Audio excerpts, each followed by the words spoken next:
Glória a Deus. Paz de Cristo, gente. Amém. Tem muita gente para pouca voz.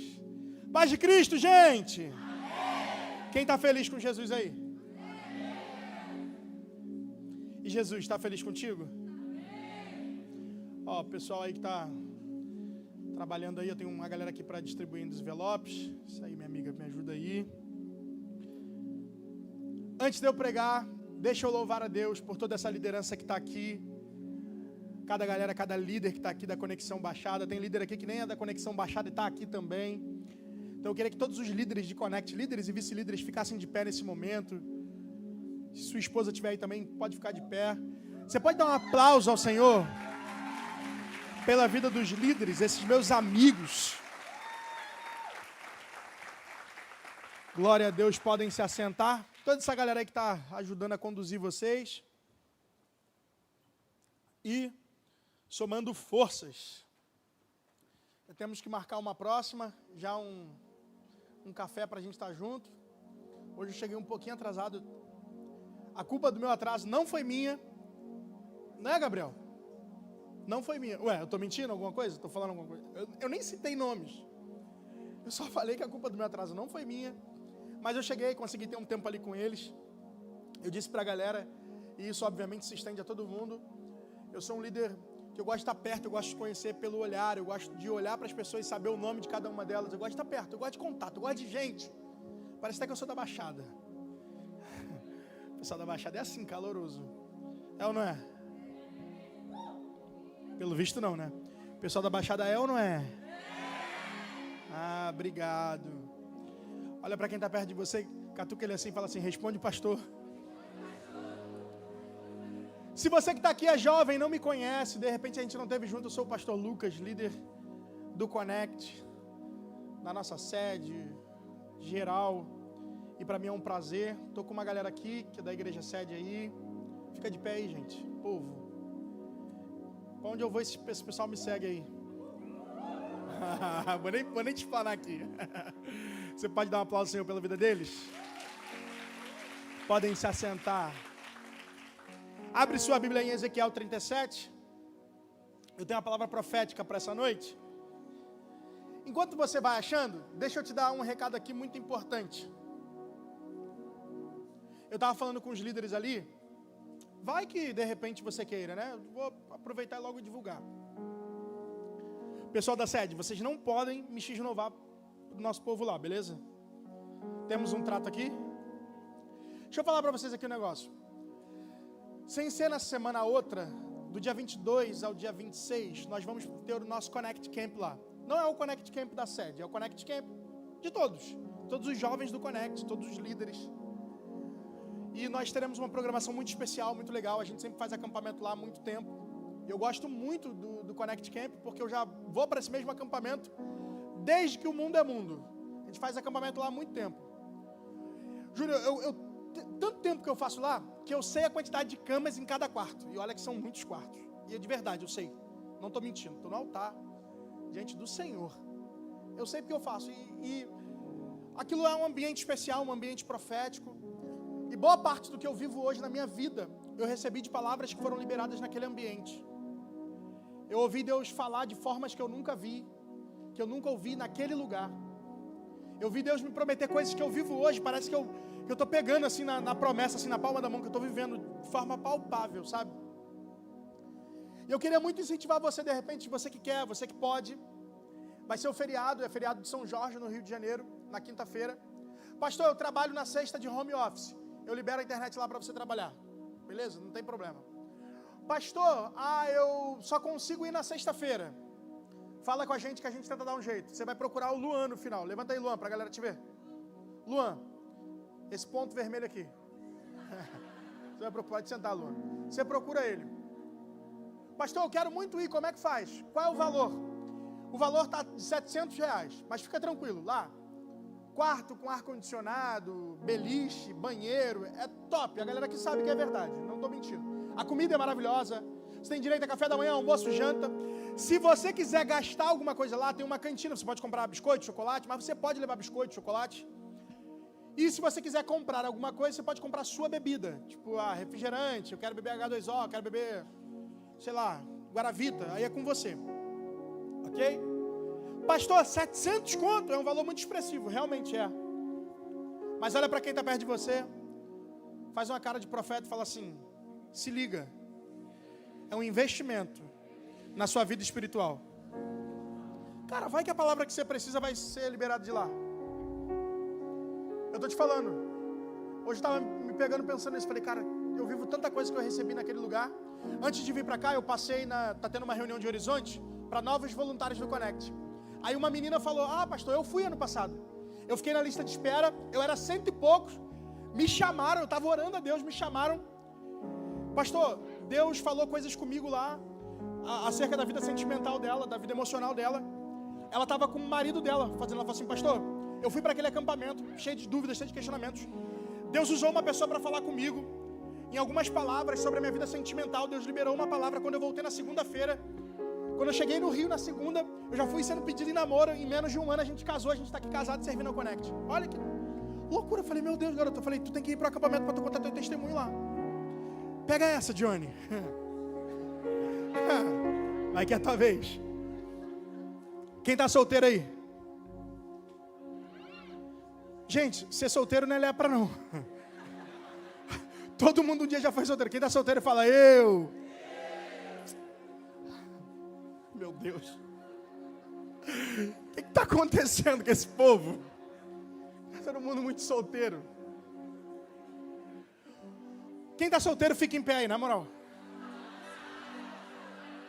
Gente, não é lepra. É solteiro. Na moral, fica em pé, solteiro. Cara, não é vergonha ser solteiro não, cara. Fica em pé.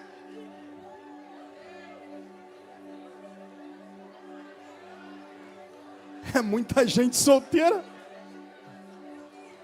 Agora assim, olha pra cá. Sério. Não, fica em pé ainda, calma. Dá um 360 aí. Dá uma olhada. Vai que dá match.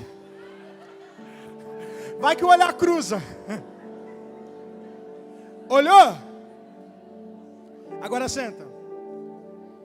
Se fosse eu solteiro, vou te dar uma dica para os homens. Se fosse eu solteiro, eu já vendo uma garota que está solteira também, o que eu ia fazer? Eu ia fazer a minha inscrição do Connect Camp e a dela. Eu ia chegar nela e já falar assim, ó. Calma, escuta. Eu ia chegar nela e falar assim, ó. Eu acredito tanto em você que eu estou investindo na sua vida espiritual. Escuta essa. Fala assim, eu acredito tanto em você que eu estou investindo na sua vida espiritual. Eu tenho certeza que Deus vai falar coisas ao seu coração nesse Connect Camp. Aí tu fala assim para ela assim, ó. 2 coisas eu te prometo. Aí ela vai perguntar assim, qual? Vai perguntar, a mulher é curiosa. Aí tu fala assim, ó. A primeira, que você vai amar esses dias. Aí tu vai falar assim, aí ela vai falar, e a segunda? A segunda tu vai falar, se você deixar, muito em breve eu vou mudar o teu sobrenome.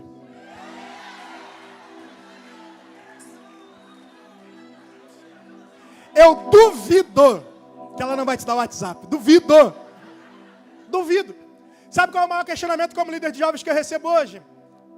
Pastor, os homens estão todos sem atitude. Mulherada, eu tô mentindo? Cola com o pai que o pai sabe, tá? Cola com o pai que o pai sabe. Não, gente, sério, agora, sério mesmo. Se você quiser ir para o Connect Camp, pastor, 700 conto, é muito dinheiro, é um valor expressivo, sim, mas é um investimento. Pastor, pode parcelar? Pode. Eu vou fazer uma loucura aqui hoje. Se você procurar o Luan e falar, Luan, eu quero ir para o Connect Camp, eu vou parcelar. A gente não faz, mas para vocês eu vou fazer 12 vezes sem juros. Se vocês me explanarem lá, vocês já sabem. 12 vezes. Se você parcelar em 10, é menos de 70 reais, é 70 reais por mês. Em 12, é menos de 70 reais. É menos do que o McLanche Feliz por mês. Pelo amor de Deus. Tá? Então vai, investe na tua vida espiritual. Vai estar lá com a gente, pastor Diego Cunha, pastor Yuri Nará, pastora Raquel Lima. Vai estar o pastor Deiner e a esposa dele, que eu sempre esqueço o nome. Ana. Caraca, vocês lembram o nome dela?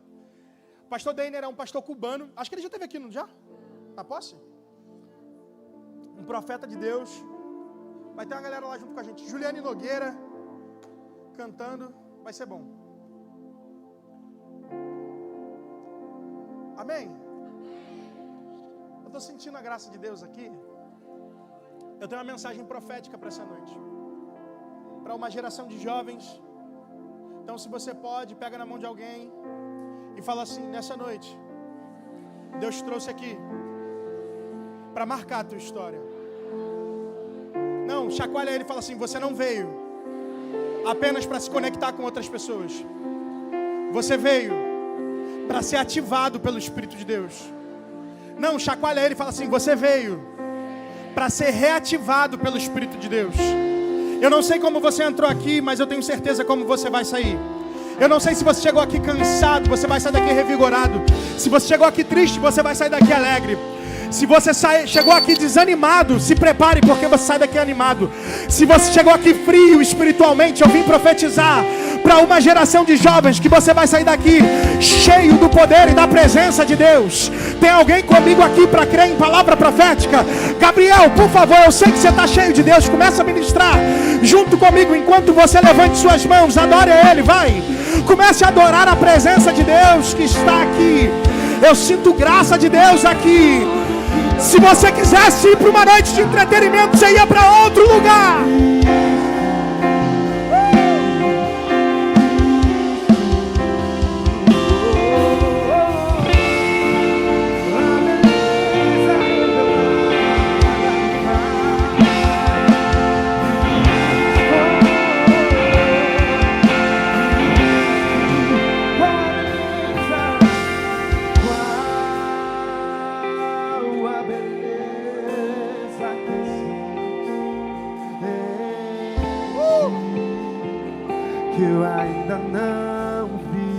Ezequiel, capítulo de número 37, verso 10. Profetizei, como ele me deu ordem. Profetizei, eu disse, grita, profetizei, vai. Conforme ele me deu. E o Espírito entrou neles, e viveram, e se colocou de pé um grande exército. Olha para cá, prometo ser rápido. Ezequiel, capítulo de número 37. Eu costumo dizer que é um dos textos mais emblemáticos do Antigo Testamento, e até mesmo, principalmente, do livro de Ezequiel. E por que eu digo isso?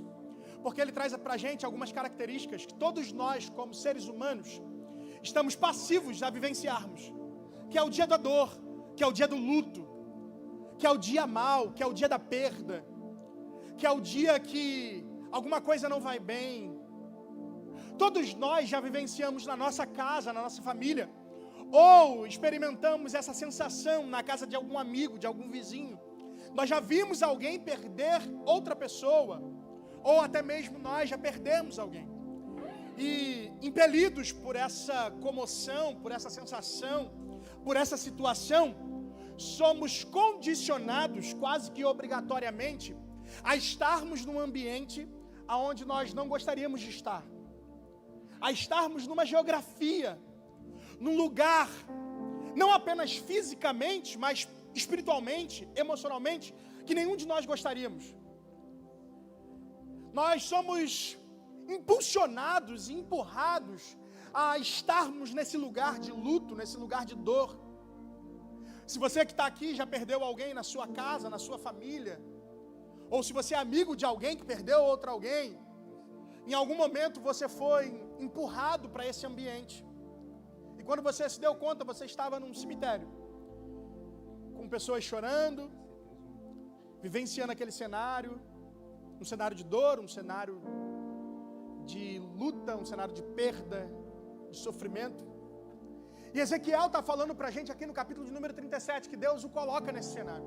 Só que para a gente entender exatamente o que está acontecendo aqui, a gente precisa entender outras coisas, que são fundamentais para nós aqui.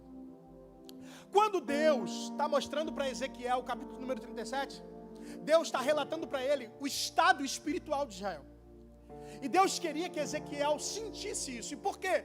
Porque Deus chama Ezequiel para viver uma vida profética. Deus chama Ezequiel para exercer o ofício de um profeta. Só que a gente precisa entender o que está acontecendo, porque aqui Ezequiel não está em casa, Ezequiel não está na rede, não está tomando água de coco na praia. Ezequiel está cativo na Babilônia. E ele não está cativo porque ele de alguma forma errou exclusivamente, não.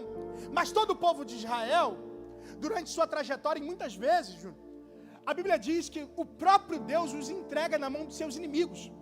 Israel começa a viver um período de apostasia, um período de pecados, um período de adorar a outros deuses e se esquecer, daquilo que Deus tinha feito e faz por eles. Só que eles começam a viver isso de uma forma extraordinária. Então, chega um tempo que o Senhor permite que Deus entrega eles na mão dos babilônicos. E eles são cativos, e Ezequiel está exilado na Babilônia. Ezequiel está cativo. Só que tem algo que chama a minha atenção, porque ele está lá no cenário do cativeiro, ele está exilado. Até então, a expectativa de Ezequiel é: eu vou ser um sacerdote, porque meu pai é um sacerdote. E pasmem, talvez alguns de nós acreditem que Ezequiel foi exilado novo. Não, Ezequiel ele vai ser exilado como um jovem. A Bíblia diz que no seu 30º ano, só que no 5º ano do exílio, ou seja, se ele está completando 30 e ele está 5 exilado, ele foi exilado com quantos anos? 25. Está na flor da sua juventude, vivenciando tudo, com uma expectativa de viver algo. E quanto jovem ele se vê no meio do exílio. E quando a gente fala de cativeiro, quando a gente fala de exílio, a gente está falando de dor, a gente está falando de perda, a gente está falando de saudade, a gente está falando de desconforto, a gente está falando sobre uma sensação ruim, sobre um cenário ruim, sobre um ambiente que nós não gostaríamos de vivenciarmos, sobre um cenário que não é tão confortável. Ezequiel não está em casa, na rede, pensando na vida. Ezequiel não está no quarto deitado assistindo Netflix. Só que a Bíblia diz no capítulo de número 1 de Ezequiel, que Ezequiel está na beira do rio Quebar, na região dos caldeus. E quando ele está naquele ambiente, no exílio, o texto é bem claro que ele está junto dos exilados, que ele está junto dos cativos. Se ele está ali, ele não está ali à toa. Muito provavelmente Ezequiel estava prestando algum tipo de serviço. Então você imagina Ezequiel naquele cenário. Cativeiro aponta para correntes, para cadeias, para algemas, para sofrimento. Imagina Ezequiel passando o pior momento da sua juventude, o pior momento da sua história, o pior momento de conflitos interiores, de perguntas: aonde está Deus? Cadê o Senhor que não faz justiça? Um monte de coisa passando pelo coração e pela mente de Ezequiel. Só que no capítulo de número 1 diz assim, ó: e Ezequiel, que estava junto aos exilados no rio Quebar, e de repente vem a ele a palavra do Senhor. Aí diz Ezequiel: eu vi os céus abertos. Pastor Lucas, não entendi. Escute, Ezequiel está onde? No exílio. Ele está preso, ele está cativo, ele está sofrendo, ele está amargurado, ele está em outro lugar, ele está numa situação que ninguém gostaria de vivenciar. Mas contudo, os céus estavam, os céus estavam, os céus estavam. Ei, Connect, eu quero liberar uma palavra sobre a nossa juventude a partir dessa noite. Se prepare. Não existe cativeiro que vai impedir que os céus se abram sobre a nossa geração. A quem olhe para nós, a quem olhe para nós, a quem olhe para nossa geração, a quem olhe para você, a quem olhe para sua casa, a quem olhe para sua realidade, a quem olhe para a sua família e diga: nasceu aqui, vai morrer aqui, está cativo, está sofrendo, está vivendo o pior estágio da tua vida, mas eu vim com uma palavra de Deus, uma palavra profética para a tua vida. No meio do teu cativeiro, os céus continuam abertos. Os céus continuam abertos. Ei, mude a perspectiva, mude a ótica. Aquele que está exilado tem por naturalidade olhar apenas para o lado ou olhar para baixo, mas se você olhar para cima, você vai ver que os céus estão abertos. É por isso que o salmista diz: eu elevo os meus olhos para os montes, de onde me virá o socorro? O meu socorro vem do Senhor, que fez os céus e a terra. Eu vim profetizar que a nossa geração não está fadada ao exílio. A nossa geração não está fadada às correntes do pecado. A nossa geração não será marcada pelas correntes que nos cercam, mas a nossa geração será reconhecida por verem céus abertos, céus abertos, céus abertos, céus abertos, céus abertos, céus abertos.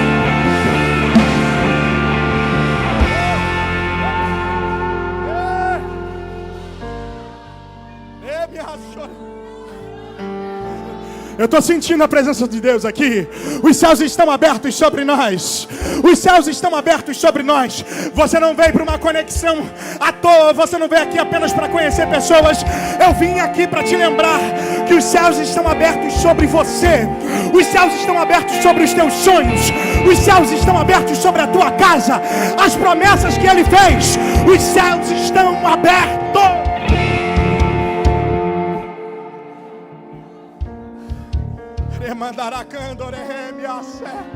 Aí o verso 3 diz assim: veio expressamente a palavra do Senhor a Ezequiel. Aí diz assim, ó: ali a mão do Senhor estava sobre ele. Ali aonde? Ali no cativeiro. Ali no cativeiro. Perceba, Ele está me dizendo que está exilado, que está cativo, que está sofrendo, que está angustiado, que está amargurado, cheio de dúvidas, cenário contrário, dificuldade, vivenciando o pior momento da sua juventude, da sua história. Mas naquele lugar, dentro do exílio, quem estava sobre ele não era a mão dos inimigos, era a mão do... Dá para você entender, juventude? Dá para você entender, Conecte? Que a mão do Senhor está sobre você, que a mão do Senhor está sobre os seus sonhos, que a mão do Senhor está sobre os seus projetos, que a mão do Senhor está sobre a nossa geração, que a mão do Senhor está sobre a tua casa e a tua família. Ei, guarde isso no teu coração. Não existe cativeiro que possa impedir a mão de Deus de chegar e se manifestar. Não existe vale tão profundo que a mão dele não te encontre. Não existe monte tão alto que a mão dele não te agarre. Não existe inimigo que possa resistir à mão do Senhor. Não existe nada e nem ninguém.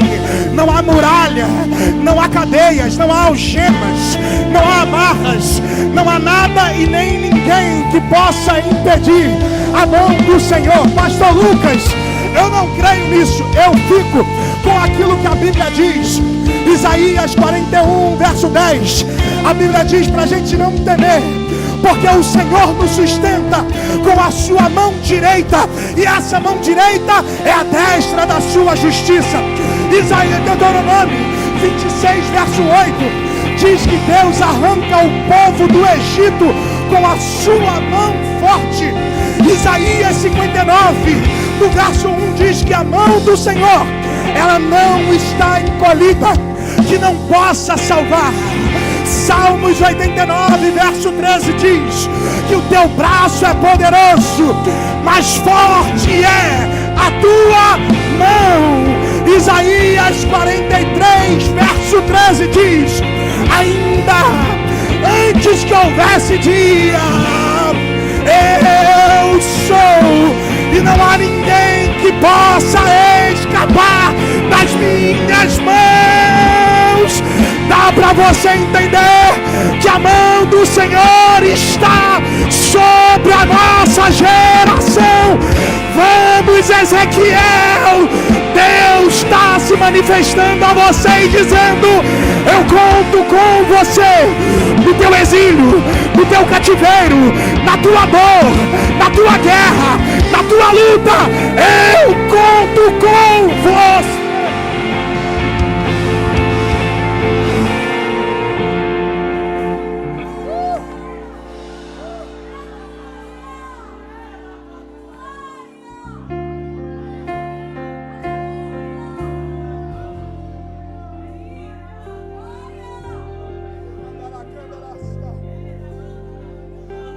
Eu já vou encerrar.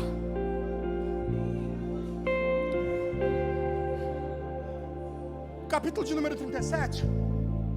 A Bíblia diz que vem a mão do Senhor sobre ele e coloca ele no meio de um vale. Só que me prova, me mostra Ezequiel, Johnny, querendo viver aquele cenário. Porque ninguém em sã consciência ia querer ser posto no meio de um cemitério. Ninguém na sua razão ia querer ser posto no meio de um vale de ossos secos. Me mostra Ezequiel dizendo para Deus: me leva lá, me mostra lá, me faça sentir aquilo lá. Só que Deus não está verificando também se Ezequiel está pronto, se Ezequiel está preparado. Deus, quando olha para Ezequiel, muito mais do que alguém pronto, Ele está vendo alguém dispor. Porque para Deus, mais vale alguém que está disponível do que alguém que está pronto. O problema é que a nossa geração, a gente está cansado de dar desculpa para Deus, dizendo: tem alguém que fala melhor, tem alguém que prega melhor, tem alguém que canta melhor, tem alguém que serve melhor. Enquanto Deus está dizendo assim, ó: os vales da tua existência, eu não vou usar profeta A, profeta B, profeta C, a irmã Mariazinha, a irmã João, o irmão Joãozinho. Deus está dizendo: o profeta que eu quero usar na tua história, na tua vida, no teu problema, é você. Porque existem vales que é comigo e contigo. Só que a gente está dando desculpa para Deus, falando: Deus.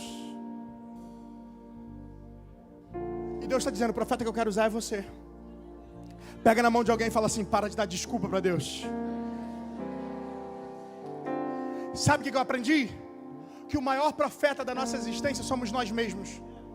Porque de nada adianta chegar aqui um pastor, o líder dessa casa espiritual, o seu pastor local, ele profetizar vida para você, se quando você chega em casa você profetiza morte para você mesmo.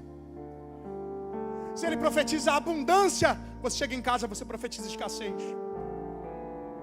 Não adianta você começar a liberar palavras contrárias daquilo que Deus está falando contigo, ou daquilo que o profeta está liberando sobre a tua vida. Só que muito mais do que alguém preparado, Deus está buscando uma geração disponível. Dá para você entender que Deus vai começar a te mostrar os vales da tua existência, da tua casa, da tua família. Não para que você exponha isso na rede social, mas para que você seja um agente solucionador desses vales. Ou você acha que você está passando tudo isso porque o Senhor sabe que você não suporta? Você pode até achar que não suporta, mas Ele está dizendo: é com você que eu quero contar. Porque se Ele quisesse usar outro profeta, Ele chamava qualquer um para profetizar sobre a tua existência, sobre o teu problema, sobre essa depressão, sobre os teus sentimentos. Ele usava qualquer pessoa, mas Ele está dizendo: eu quero usar você para você mesmo. Eu quero usar você para dentro da sua casa. Eu quero usar você para a sua família. Eu quero usar você naquela faculdade. Eu quero usar você dentro. Ele está dizendo: eu quero usar você. Só que a gente é muito bom em dar desculpa para Deus. Ele pega Ezequiel que está disponível. Aí ele coloca lá. Quando ele olha para Ezequiel, Ezequiel está analisando aquela situação. Ezequiel vai me dar duas constatações. Luiz, ele fala duas coisas. Eu estou vendo que esse vale tem muito osso. Ou seja, aqui tem muita gente. A outra que ele percebe: esses ossos, eles estão muito secos, ou seja, eles estão aqui e assim há muito tempo. Ezequiel não é alguém burro. Ele está percebendo que da forma que eles estão, já não tem mais jeito. Ezequiel sente o cheiro do vale. Ele sente o ambiente do vale. Ezequiel percebe o que ele está vendo ali. Aí Deus pergunta para ele: Ezequiel, podem esses ossos voltar a viver? A resposta dele é inusitada: Senhor, tu... Sabe o que eu acho interessante aqui? É que Ezequiel poderia dizer qualquer outra coisa, mas ele fala: Senhor, tu sabes. A resposta basicamente de Ezequiel era assim, ó: Deus, pelo que eu estou sentindo, pelo que eu estou vendo, pelo que eu estou percebendo, não. Só que muito mais do que conhecer ou do que sentir, ele sabe a voz de quem está perguntando. Ele sabe que se aquele que perguntou liberar uma palavra, tudo que está ali patente aos olhos dele, podem voltar a viver, podem ressuscitar, podem viver, podem fazer qualquer outra coisa que ele mandar, porque muito mais do que a situação que ele está inserido, ele conhece a voz de quem ele está perguntando. Muito mais do que o que ele está enxergando agora, do que o que ele está sentindo agora, ele conhece a voz de quem está perguntando. Dá para você entender, conexão baixada, que Deus está perguntando: eu posso contar com você para fazer aquilo na tua casa ser resolvido? Eu posso contar com você para ganhar a tua universidade? Eu posso contar com você para ganhar a tua família? Eu posso contar com você como uma voz profética na tua empresa? Eu posso contar com você como uma voz profética no teu trabalho? Eu posso contar com você como uma voz profética no Uber? Eu posso contar com você como uma voz profética no ônibus? Eu posso contar com você? Eu posso? Eu posso contar contigo?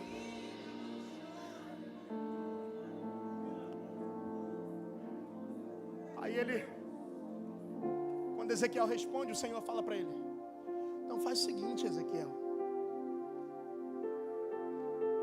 profetiza. Ezequiel para no vale. Eu gosto de imaginar as coisas, gente.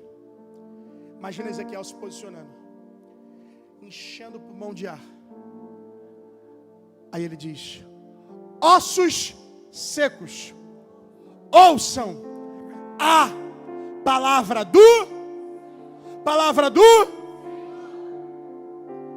Seria errado Ezequiel dizer: ouçam o que eu estou dizendo. Só que ele sabia que pela palavra dele, pela capacidade dele, pela habilidade dele, pelo network dele, nada se moveria naquele vale.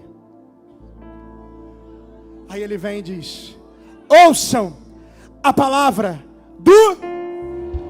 Dá para você entender que no meio dos nossos cativeiros, que no meio dos nossos vales, que no meio das nossas circunstâncias, Deus não chamou a gente para profetizar as nossas opiniões, aquilo que a gente sente, aquilo que a gente pensa. Deus não chamou a gente para profetizar as nossas opiniões na internet. Ele disse assim, ó: profetiza a palavra que eu estou te liberando. Dá para você entender que o teu futuro não vai respeitar a voz do teu network. Dá para você entender que a tua conta bancária não vai respeitar apenas o esforço do teu trabalho. Dá para você entender que a tua família não vai respeitar apenas o que você profetiza ou que você diz através das tuas opiniões. Mas se no meio do teu vale, se no meio da tua circunstância, você se posicionar como um profeta que Deus está te chamando para ser, você se posicionar, erguer a tua voz, encher o teu pulmão de ar, voltar para aquela casa, voltar para aquela empresa, voltar para aquela faculdade, voltar para aquele relacionamento, voltar para aquela circunstância. Se você voltar para lá posicionado como profeta e dizer: ossos secos, cativeiro, vale, vida espiritual, sonhos, projetos, casamento, futuro, assim diz a palavra do Não sou eu que estou dizendo, não é o que eu estou sentindo que está dizendo. Quem está liberando a palavra é Ele. E se Ele liberou, Ele é fiel e vela por fazer cumprir a sua palavra. Deixa eu ver, tem 3 de pé, já eu vou entrar. Tem 15 de pé, já eu vou profetizar.